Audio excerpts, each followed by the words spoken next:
talked about safety features. Do you want to do a real quick PFD and what's in here? So as sort of... Hold on. Okay, and give me some claps. As long as they're not all the same, I don't care what they are.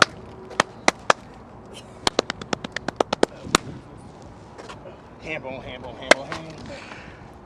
So as, you know, standard complement for our rides, we've got to take safety precautions. So, of course, PK is slathered up in sunscreen because we're going to be out. He's going to be out in some weather today. He's got a sunscreen shirt on and his cover. Additionally, he's going to be clad in a silverback sized life vest.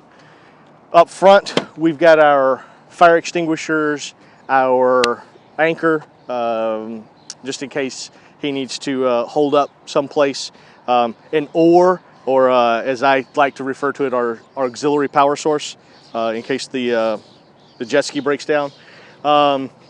Additionally, in there, we keep a bit of rope so that he can tether up when we launch, when we recover, or if there's an incident. He's got the rope handy.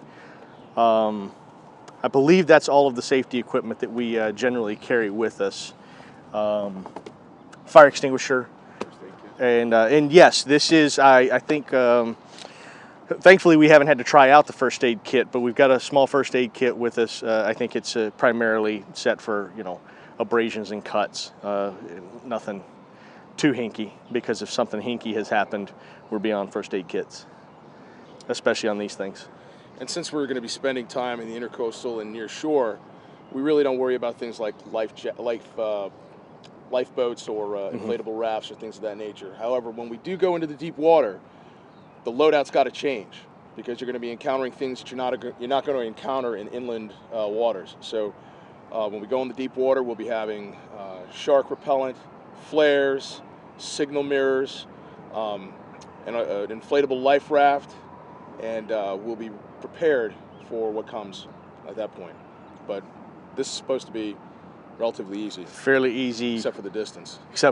That's going to be the challenge here. It's you know, you're essentially riding a river. Yeah. The Intercoastal waterway is a river system, for lack of a better term. So it really is the distance that is our challenge today. The last time we went riding, you were on the jet ski for about 6 hours? About 6 hours, yeah. How'd you feel? What pointers can you give us? Well, I tell you, it was a little different in that ride spent a lot of time in the Chesapeake. Mm-hmm. And the Chesapeake is subject to the winds a little more than the Intercoastal is. That ride was rough. It was a steady chop, but the wavelength just beat me to death. Alternate between sitting and standing. That helps. It keeps the cramps down, and it gives you something to do, because it does get mind-numbing out there. Understood. On the Intercoastal, you should have more stuff to look at. The Chesapeake gets kind of bland. Yeah, it's hard to communicate with your wingman. Sure. Yeah, that's an obvious challenge. We've come up with some pretty good techniques for that. You know, we've got our standard positions. The lead vehicle, and then the second vehicle, the chase vehicle, stays in a chase orientation at about the, you know, the 7 to 7:30 position, or the 4 to 4:30 position. And really, if you think about it back to, you know, what they taught you in driver's ed school, think about it from a tractor trailer. If you can see his mirrors, then he can see you, and that's really what we're going for here. Instead of having that lead vehicle having to do these large over-the-shoulder movements looking back to see where their compatriot is, they can just look in the mirrors and they can see him there. So that's an important point you bring up. Often on these long rides, we're not in protected waterways. Most people jet ski in a bay or in a harbor where it's relatively protected. We're going into the water, and there was times when we were riding off the coast of Maryland, yeah, where the sea swell was such that I'd lose sight of him periodically. When I was in the trough of a wave and he was in the trough of another wave, all I could see around me was sky and water. Then I'd come to the crest of the wave, and I could see land, and then I could see him, and it would go back and forth like that.